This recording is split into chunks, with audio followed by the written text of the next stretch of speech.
So time to clean up my RC as I mentioned last video that I'm going to clean this all of my RC. So we'll start first with the Remo hobby because this is the small one.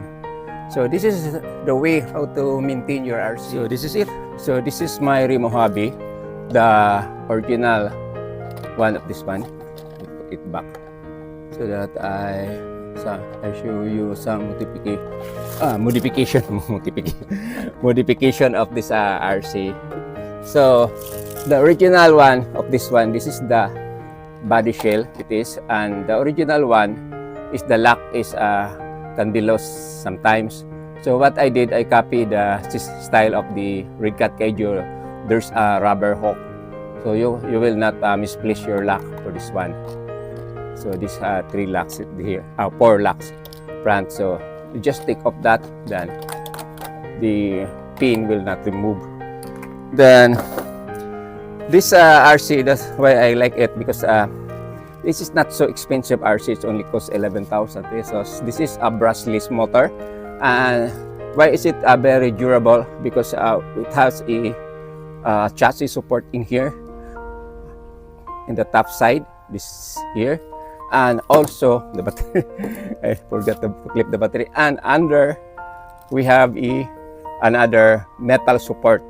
So it's all the small and very smooth to run, and the suspension is independent. So it's very nice, as I mentioned. So this is the way how to clean your RC. You need this, first of all, before I forget, you need a tester. So you need this one in case when you do a testing on your RC, then it will not run.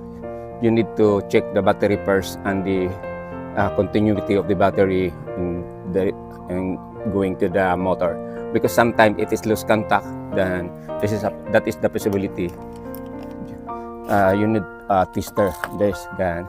We continue. So this part here need is a brush, paint brush or toothbrush.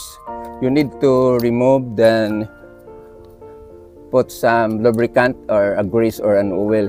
So this one I already modified. This one is supposed to be a plastic. This one here, this one. Then I modified it, but the part of this one is not in the Remo hobby. It is in another RC. It is wheel toy, I think. Then the propeller shaft, this is in Traxxas propeller shaft, this one. Then I already damaged because it bent the screw here. That's why I buy a new one for this one.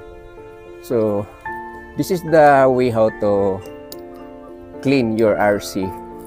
Then this is RC is very simple, because the gearbox here is only what we call is very easy to detach, and also another gearbox here. The propeller shaft, both bringing the 4-wheel drive of this RC, it is outside, so it's very easy to fix it. And this RC is a 4-wheel drive but don't have a deep lock. So what deep lock it means? Deep lock it means when you set this RC into deep lock, when you turn the wheel like that, it will, the two of the wheel will going forward, both of them. That's why it will not slide. The 2 RC that is same as this one is this one here. The put it down. Okay. So it is. So this one here, I take off the shell. So this is already modified. The one that I made a nut, this is a Aronax. So it costs 60 pesos each. So it's very expensive. I just make it into a nut. I just put a thread so that it will put it in the screw. So I just put down the shell. That is hard shell. So same, you can see the motor, the gear is outside, and you can see the propeller shaft is, you can see it there. Then the gearbox is only in front.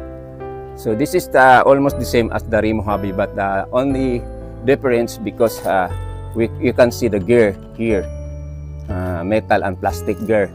So you need to be careful in playing this one, because that is also okay, plastic to plastic, but it is metal to plastic. then sometimes it will damage. Then there, you can see the gear here. So it is already damaged. You need to buy it. So you can see when it is already damaged. The next is the complicated one. This one here. Just hope na it will be seen in my camera. This one is still then. This material that I'm using is Aronax, because my daughter stopped playing archery anymore. No more archery. So I use here Nax into RC lock.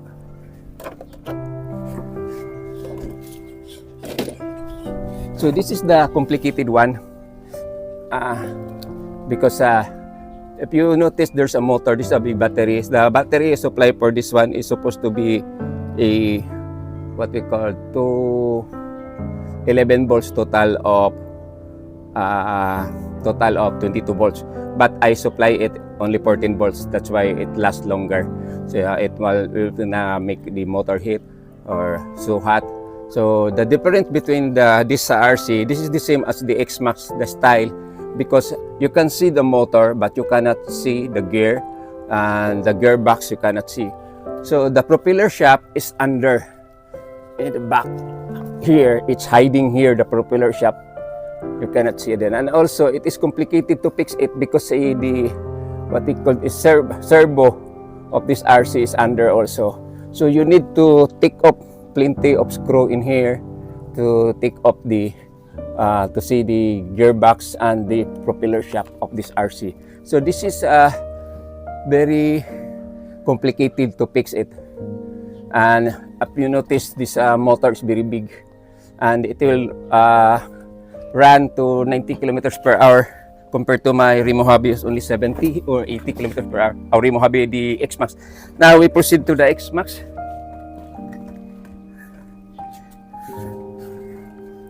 Put it down. Just sharing what I'm learning about my RC in here. So this is very heavy.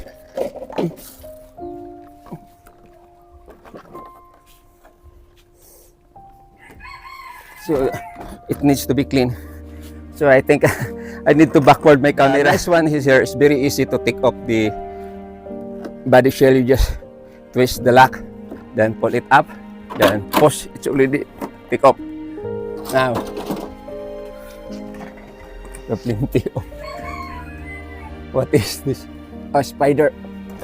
Just hope makita. It can be seen. So this one is a 2 battery.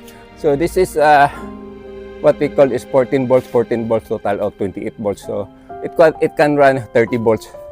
So the difference is this is very complicated. The servo is hiding under.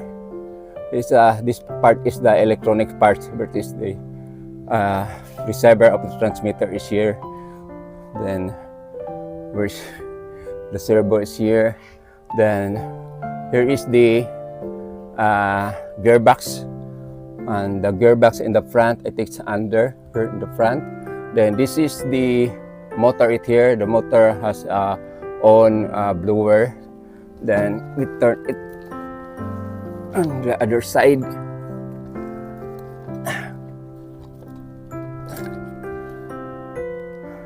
So when I replace the servo of this one, I take off all the parts. Then it's very hard to return it. So I just need YouTube.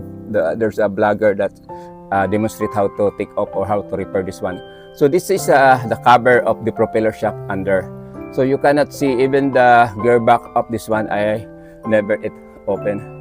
So because it's very hard to return. So this already it's already a 5 years old RC. And the part of this one is very expensive. So that's it. So this is the inside of the X-Max. As you can see, the shock absorber is very big. So look at my hands, very big. Then we have a 2 battery here.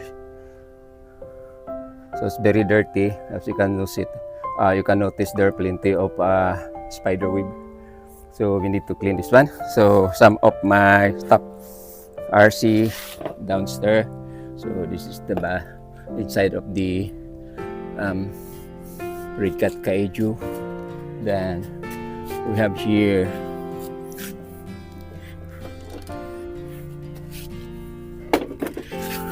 the Remo Hobby, my favorite RC. Then that is the DHK Maximo. So these are the body shell. This body shell is flexible, as you can see. You can bend. Oh my god.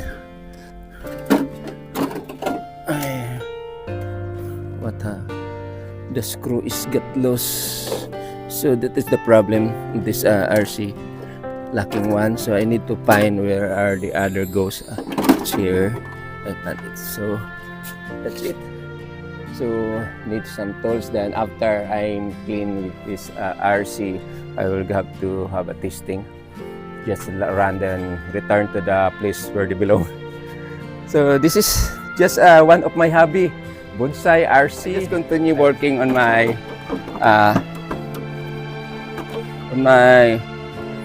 Remo hobby. What happened? Okay. Did it. Where's the Remo hobby? So need to clean more this one, smaller. Then followed by the last one will be the X Max, because that is the biggest one. So I need to continue. It's very hot already in my area where I do the cleaning of my RC. So for this morning, no na, it's already 11 o'clock. I need to finish this one. So for this noon, just sharing one of my hobby here is RC. Still play this one because this is my dream when I was young kids before, back to 1970s, because I was born in 1960s plus. So thank you very much for watching. God bless you all. Have a nice noon ahead of you. Bye bye. Just sharing.